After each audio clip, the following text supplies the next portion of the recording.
friends. Welcome back to another episode of the Milk and Madness podcast, your virtual parents group where we explore parenthood one episode at a time. I'm your host, Dee. And I'm your host, Nhi. And today we're looking at another topic in the Yay or Nay series, gender reveal parties. I feel like gender reveal parties are gaining popularity here in Australia, and I think it's quite divisive. What are your thoughts? Are you yay or nay? Okay, so for me personally, and for Matthew, my husband, we are a definite no, so we're a nay for it. But for other people, if you want to do it, go for it. So for me personally, it's a no, it's a nay. But for other people, yes, if you want to do it, go for your life. Absolutely. How about you? Yeah, I'm the same. I am definitely the sort of friend that will go to all the parties, that will go to all the baby showers, all of that sort of stuff. But I don't like doing those things myself personally.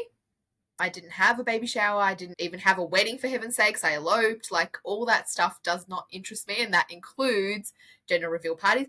And also on top of that, I didn't actually find out the sex of both my children until I gave birth. So I couldn't have had one even if I wanted to. But I do enjoy going to them. I think they are a lot of fun. But I can't deal with the organisation and the cost. Is it safe to assume that you didn't have a gender reveal party? We did not have a gender reveal party. We did have a baby shower, but it was very low key, super chilled. It was more just an excuse to have friends over. I had my cafe at that time, so I had a venue. And we just had some cakes, and I had an excuse with some girlfriends who were interstate to come to Melbourne, and it was super chilled. Like, there was no fancy theme or lots of balloons. I spent zero on it, really. We had some cakes from the cafe, and it was just people sitting around chatting. Probably not even about baby stuff, to be honest. Yeah, was there any baby games? I don't recall. Look, it's been a while ago now, so there may have been some games, but I don't think so. We are similar to you and Calvin, I think, in regards to, like, I love to go to anyone else's party and I will help you organize whatever it is that you want to do.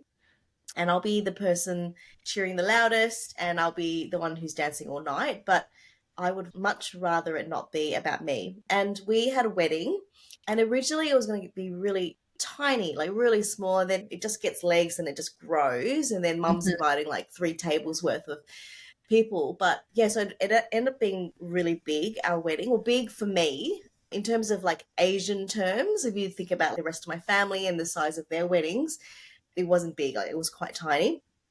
But it was a really lovely day. The worst part of it, though, was me literally walking down the aisle and everyone having their eyes on me. It was horrific. I hated it so much. Like, just, it was, I think about it now, and it's like one of the pieces of advice I tell my girlfriends when they ask me about organizing a wedding. I say, look, do it the way you want, because there are some things that I changed because you just, not so much pressure, but it grows as you're planning it.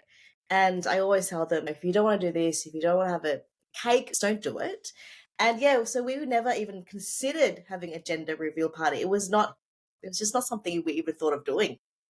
Yeah, same. Like I said, I avoid everything like the plague because I don't like the attention. And I think for me, it was also a slightly strategic move, which was also the same with not even finding out the gender, because I knew exactly what was going to happen. As soon as we found out the gender, myself and probably family would have gone a little bit crazy and gone out and bought everything under the sun in that particular gender colours and all those sort of things. So I did it slightly strategic, and anything that we did receive as gifts was gender neutral, which worked a treat, having a boy and now a girl. Obviously, I didn't know that at the time, that I was going to have one of each, but it worked a treat because Amelia gets to wear everything that Aiden wore as a baby. And even now, I still try to buy gender neutral clothes so that I can pass it down to her, because clothes are expensive. Kid things are expensive. And I don't really understand why it needs to be pink and why it needs to be blue. Like, why can't it be green and yellow and red and just, I don't care if it's pink. I don't care if it's blue. Aiden's favorite color is pink at the minute. But yeah, I just didn't want anyone to go like overboard crazy and make it so specific. And so that's why I didn't even figure out the gender as well. So for me, the gender reveal was giving birth. It was like another little something enticing me to get through the labor and get through that experience, knowing that something was going to come. Obviously, the baby was coming at the end of it anyway, but just a little something extra. But I do see how fun it is. And I do see when the parents don't know and somebody finds out, like, it gets put in an envelope and somebody goes and orders a cake and then the parents find out as well and amongst their family and friends. It's like, it's really special. It's really special sort of experience to share with your family and friends. The only time that I think it goes a bit poorly is when one or both parents are expecting a particular sex and then it's not that sex. That's when I'm like, that's a little bit unfortunate because the baby has no control over what sex they are. And then if you have it in your heart that you want a boy and it ends up being a girl, or you want a girl and it ends up being a boy, it's a little bit disappointing. But I guess that's what would have happened anyway, right? If they have the child and it comes out what they weren't expecting in their mind. So yeah, I think you touched on a few things. Firstly, Matt and I found out the sex the second we could, and it wasn't a secret. Yeah, sure, we're having boys. Yep, here you go. Everyone's, oh, what sex are you having? No, it's a boy. And we're calling him this. The people are like, oh, wow. Yeah, we never considered the gender reveal party, and we never considered not finding out the sex straight away. I don't think we were overly organised or anything. It's not like we bought heaps of boy clothes or anything like that. I think we were very chilled about it, actually, on reflection. We were excited about having a kid, and that was the focus. Didn't care about the sex. Other people were probably more excited about the sex. I don't know. It's really interesting. We wanted that time to think about the name. I think knowing for most of my pregnancy that we were going to have a boy gave us a lot of time to think about names and to really decide if it was a name that we liked. And we had a few options. And then you see the baby, yes, that's a Kenzo or that's an Ambrose. I think the thing that you said in terms of the gender disappointment is a legit issue. And I think if you're really, you really want a boy or a girl, then you're putting yourself out there for that disappointment and to have it public as well at a gender reveal party. So maybe that's something to consider if you strongly want a boy or a girl. You're gonna have to think about how you're gonna react to that. And another factor is the cost. I think it was just another expense, and we just weren't interested in it. So yeah, was that a factor for you? the cost, it's always a factor for me. I always just think, because I'm impulsive and I do go a little bit overboard, I'll be honest. And so you see all these beautiful gender reveal parties and first birthdays and baby showers and hens parties and all these things. And there's a lot of, like, even weddings, right? Like you said, you wanted it to start small and then it just adds. And you're like, oh, now I need a photographer. Oh, now I want the more expensive flowers. Oh, I need thank you gifts. Oh, I also need... There's so many things that you can need or want, and then in your mind you're like, this is the only time I'm getting married, or this might be the only time I have a baby shower or a gender reveal party or whatever. And then so of course you want to make it big because it might be your one and only. And yeah, so the cost comes into play. And when you're having a kid, it's expensive, right? You get pregnant, so you've got all the medical expenses, and then most people have the baby shower, potentially the gender reveal party, and then you have the baby, and then you've got all the expenses associated with that, then all the birthday parties that come. So it's like a whole line of different things that are going to cost you money. And so yes, it has it's a factor, right, when you think about it. And especially with social media, where you see all these beautiful parties and they are just stunning, and people have like Instagrammable parties and they look beautiful. Maybe it is the last time you can have an adult sort of party where everything can look nice, because then once you start having kids, the first birthday, second birthday, like it just changes, doesn't it? Like they just wreck everything. And they don't really sit for photos and all that stuff. But more so, it was just trying to contain myself to not go overboard, to not buy things that I didn't really need, even though I still bought things that I didn't really need, because you don't really know what you need and what you don't need when you're having a baby. I didn't really care about the gender either. Obviously, I didn't care because I didn't even find out. I'm like, whatever, as long as it's happy and healthy, it doesn't bother me. I knew I was going to have a boy, like instinctually, I knew I was going to have a boy. And then with Amelia, I thought I was going to have a boy only because my pregnancies were so similar. I just thought if it was a girl, I'd feel different, and I didn't. So that's why I was like, oh, maybe it'll be another boy. In which case, I was actually super happy. Initially, I wanted to be a boy mum, and I'm like, I just want two boys. But now I'm like really glad I've got Amelia. The gender disappointment also brings up the topic about gender identity, because it's something that you and I didn't really have to think about when we were growing up. Like, it wasn't really a topic, but now it has become a topic. Here in Australia, we are starting to get unisex toilets, bathrooms, those sort of things. And so it is a discussion. It is a topic that it's big among young people. And who knows where it's going to be when our kids start growing up and going into their teenage years. So I don't really know. Do you think that gender reveal parties will evolve in the future, given the whole discussions around gender identity? I think, I want to say no, because I feel a lot of that stuff is as part of the baby in regards to their identity, their personal identity as they grow up and how they identify themselves. So I think the gender reveal party is really just for the parents. It's not for the kid, right? The kid's not born yet. So I think in terms of the parties themselves and what they're about, I think that will stay the same in regards to it's for the parents. Let's celebrate having a kid. It's super exciting and all that stuff. That's going to remain. I don't think that's going to change much at all. How about you? I think they will. I think that as the next generation will grow up, when they then get to the age where they're having children and they reflect on their journey. Now, I know it's a big topic, right? And I don't completely understand it, but I'm just thinking of it from, I'm trying to put myself in their shoes and I'm trying to think about how this might evolve. I think that if they had a particular stigma put on them to be a particular gender, because that's how they were born, and they didn't identify with that gender, they might decide not to have gender reveal parties. Either they might decide to not have them all together, or adapt them and maybe just have a baby reveal party. So like just announce their pregnancy, for example, and move away from the gender reveal party. So still have the party. Everybody loves a party. Still have the parties, but maybe not focus on the gender of the baby and maybe just make it more of like an announcement party. But I do think that they will evolve in the future depending on how these discussions around gender identity evolve. So I think it'll evolve with it.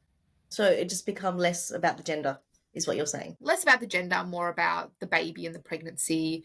Yeah. More like hey, we're pregnant. We'll see what happens with our kids. And maybe even grandkids. Yeah, with our grandkids, to see what happens with them. The other thing that I'm thinking of in terms of these kind of parties, like the baby shower and gender reveal parties, and I don't know, there's probably other parties that people have about having kids that I don't know about because they consider having them, but they're often just for the first baby.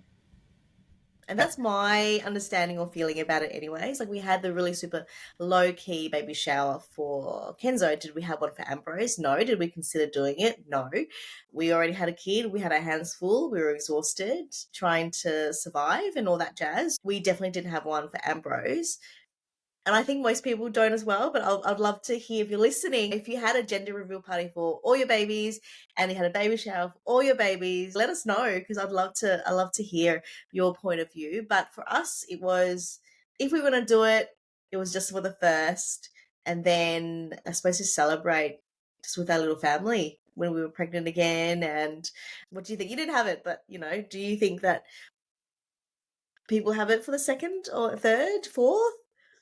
Unfortunately, I think that the second, third, fourth, fifth tends to be a little bit neglected in most cases, not in all cases, but in most cases. And you definitely in terms of you know what, in terms of everything. Like, I'll be honest, like Amelia, poor girl, like the stuff that Ada got, she did not have half of the things. She was also a COVID baby, so she didn't, of course, get to do as much because a lot of things were closed and we had some of the strictest restrictions here in Melbourne, Australia. So she really didn't get to do half of anything. But think about it, just mother's group, right? Mother's group alone, you get it for your first, you don't get it for your second. So there's so many things that don't happen for the second.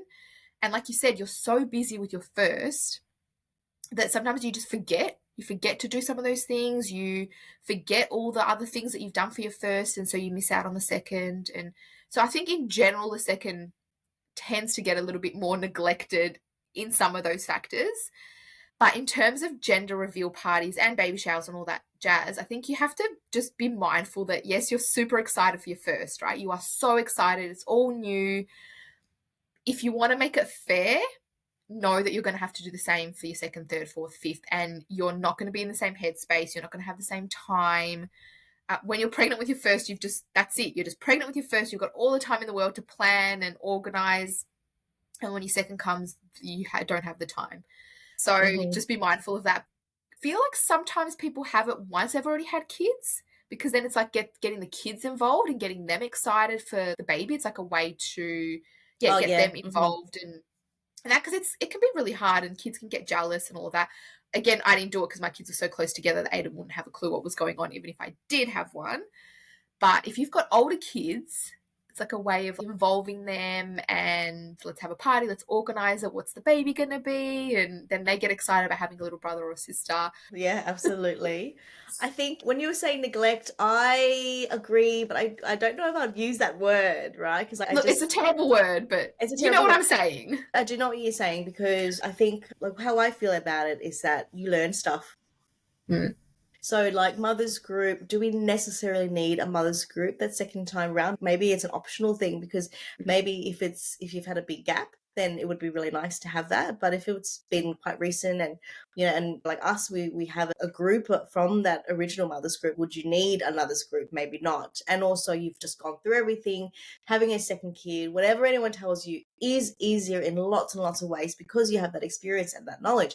And I think it's similar in terms of a baby shower and a gender reveal party. Like you've gone through it. I'm not saying the second time isn't as exciting. You already have your baby stuff, probably, or more people who have baby stuff, that it's all about sharing and donating it around, because it's really big within the parenting community, motherhood community, especially for us, I feel.